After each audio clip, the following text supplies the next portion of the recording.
आपके साथ राखी लांबा और आप देख रहे हैं न्यूज एक्सप्रेस। महाराष्ट्र विधानसभा चुनावों को लेकर लगातार चुनाव आयोग पर विपक्ष अपना शिकंजा कस रहा है। उधर सुप्रीम कोर्ट ने भी एक मामले को लेकर चुनाव आयोग की गर्दन मरोड़ी थी। हालांकि वो मामला महाराष्ट्र से जुड़ा हुआ नहीं था, लेकिन मतदाता लिस्ट से ही जुड़ा हुआ था। विपक्ष ने इस बार पूरे सबूत इकट्ठा कर लिए हैं, क्योंकि विपक्ष इस खेल को पूरे तरीके से अब समझ चुका है कि कब, कैसे, कहां और किससे सवाल करना है। यही कारण है कि विपक्ष अब सजग होकर पहले मल्लिकार्जुन खड़गे और राहुल गांधी के नेतृत्व में बैठक कर रणनीति बना रहा है और फिर उसके बाद कोई एक्शन ले रहा है। चुनाव आयोग की भूमिका हमेशा से ही सवालों के घेरे में रही है। विपक्ष का कहना है कि आयोग और आयुक्त यानी कि राजीव कुमार विपक्ष की नहीं बल्कि पक्ष के नेताओं की ज्यादा सुनते हैं और उन्हीं के कहे में चलते हैं। विपक्ष का यह भी आरोप है कि चुनाव निष्पक्ष नहीं होते। महाराष्ट्र और हरियाणा के चुनावों को लेकर विपक्ष लगातार चुनाव आयोग पर हमलावर है और इसी कड़ी में चुनाव आयोग ने झुकते हुए विपक्ष के नेताओं को 3 दिसंबर को मिलने का समय दिया था। और 3 दिसंबर को जब चुनाव आयोग और विपक्ष आमने सामने हुए तो कई खबरें निकलकर सामने आई। इस दौरान खबर ये सामने आई है कि चुनाव आयोग ने विपक्षी प्रतिनिधि मंडल को खूब समझाने और भटकाने की कोशिश की, अपनी बातों में उलझाने की कोशिश की, लेकिन कांग्रेसी नेता अपनी मांग पर डटे रहे। चुनावों को लेकर कांग्रेस नेताओं के एक प्रतिनिधि मंडल ने चुनाव आयोग से लगभग 1.5 घंटे मुलाकात की, जिसके बाद इस मुलाकात के बारे में कांग्रेस सांसद और वरिष्ठ वकील अभिषेक मनु सिंघवी ने बताया कि उन्होंने चुनाव आयोग के सामने कुछ आंकड़े पेश करने की मांग रखी है और अब ये आंकड़े चुनाव आयोग और बीजेपी दोनों के लिए गले की फांस बन सकते हैं। हालांकि विपक्ष के दबाव में आकर आयोग ने आंकड़े साझा करने का भरोसा दिया है। चुनाव आयोग के साथ मुलाकात के बाद अभिषेक मनु सिंघवी ने बताया, लोकसभा और विधानसभा में चुनाव के बीच बड़ी संख्या में वोट काटे गए। हमने इससे जुड़े बूथ स्तर के विस्तृत आंकड़े की मांग की है और पूछा है कि किस आधार पर वोट काटे गए। इस तरह 5 महीने में ही करीब 47 लाख वोटर जोड़े गए। चुनाव आयोग ने कहा कि हमने 39 लाख वोट जोड़े हैं। हमने पूरा आंकड़ा मांगा है जो उपलब्ध नहीं था। इसके अलावा मत प्रतिशत में 7% बढ़ोतरी के सवाल पर चुनाव आयोग से आंकड़ा मांगा है। चुनाव आयोग से अच्छे से माहौल में बात हुई है। आयोग ने मौखिक जवाब दिया है। हमने आंकड़े सहित लिखित में जवाब की मांग की है, जिसके लिए आयोग राजी है। सिर्फ इतना ही नहीं, कांग्रेस ने चुनाव आयोग के सामने जो सवाल उठाए उससे आयोग के होश उड़ गए। महाराष्ट्र चुनाव को लेकर कांग्रेस ने सवाल पूछा। महाराष्ट्र के 118 विधानसभाओं में लोकसभा चुनाव की तुलना में 25,000 से ज्यादा वोटिंग हुई, जिसमें से बीजेपी ने 102 सीटें जीती। इसे संदेहास्पद करार करते हुए कांग्रेस नेताओं ने इससे जुड़े आंकड़े की भी मांग की। देखना होगा कि चुनाव आयोग कांग्रेस के सवालों का जवाब कब तक देता है और क्या देता है और कांग्रेस क्या उससे संतुष्ट होती है। पिछले हफ्ते सीडब्ल्यूसी की बैठक में कांग्रेस ने चुनावी प्रक्रिया में कथित गड़बड़ियों के मुद्दे पर देशव्यापी आंदोलन का भी ऐलान किया था।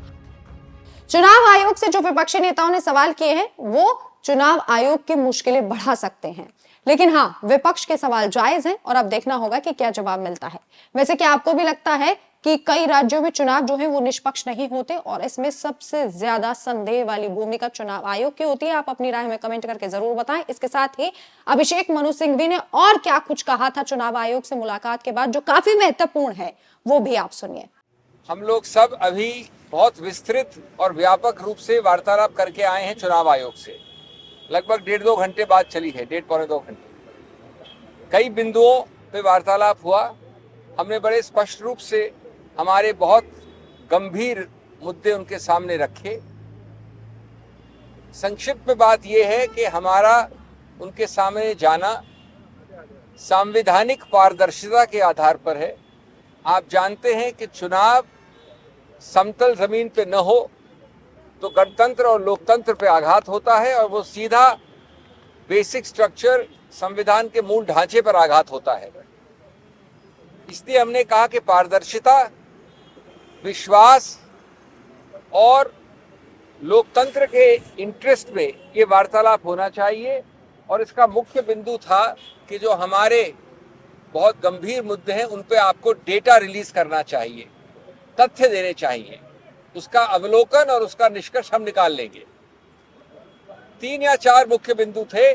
पहला था कि किस प्रकार से लाखों, बहुत बड़ी मात्रा में लोगों का, वोटर्स का घटत हुई है, कमी हुई है, डिलीशन हुआ है महाराष्ट्र में। हमने कहा है कि इसके जो पर्याप्त फॉर्म होते हैं, इसके एक तौर तरीका होता है, घर घर जाके इसको प्रमाणित करना होता है। उस प्रक्रिया के लिए हमें booth wise, polling booth wise और कॉन्स्टिट्यूंसी वाइज विस्तृत डेटा चाहिए, जो अभी अवेलेबल नहीं है। उससे मालूम पड़ेगा कि इतना बड़ा नंबर जो लोगों का डिलीशन हुआ है वो किस आधार पे हुआ है, क्यों हुआ है, कैसे हुआ है। ये हुआ बिंदु नंबर 1।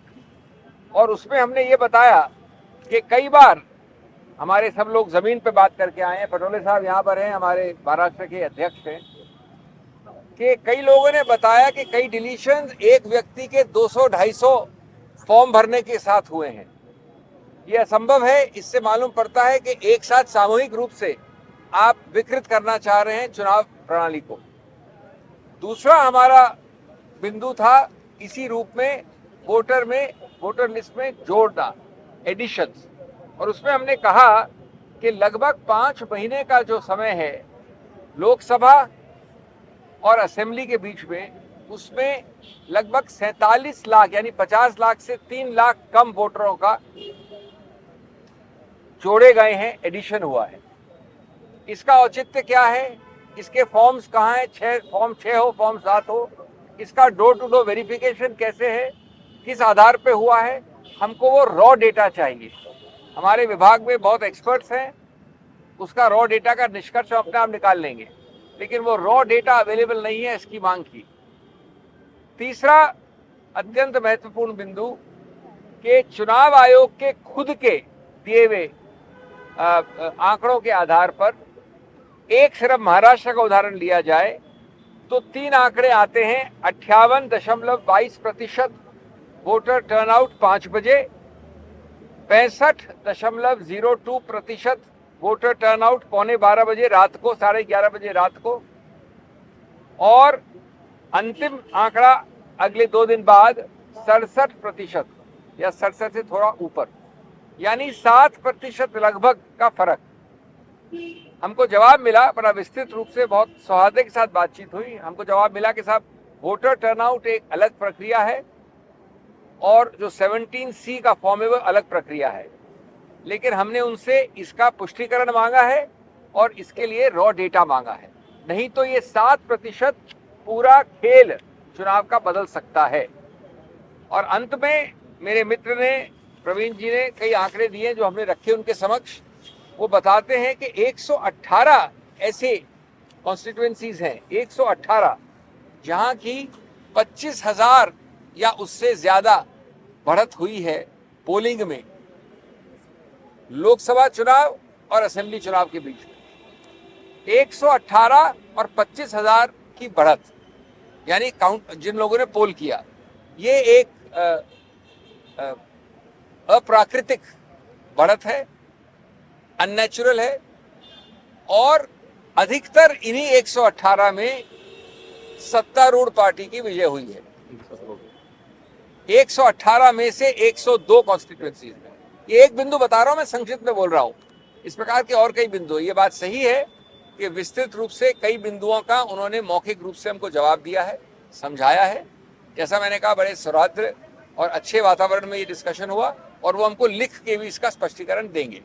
लेकिन हम समझते हैं कि राजनीतिक पार्टी जो देश की सबसे पुरानी और इतनी विस्तृत अलग अलग भारत के कोनों में है, उसका ये उत्तरदायित्व बनता है कि ऐसे मूल जो प्रिंसिपल्स हैं उनको आपके सामने रखा जाए, चुनाव आयोग के सामने रखा जाए। और हम आशा और विश्वास करते हैं कि जल्द से जल्द ऐसे जवाब आएंगे, ऐसे आंकड़े आएंगे जो हर प्रकार से पारदर्शिता की कसौटी को मिले और अविश्वास को हटाएं।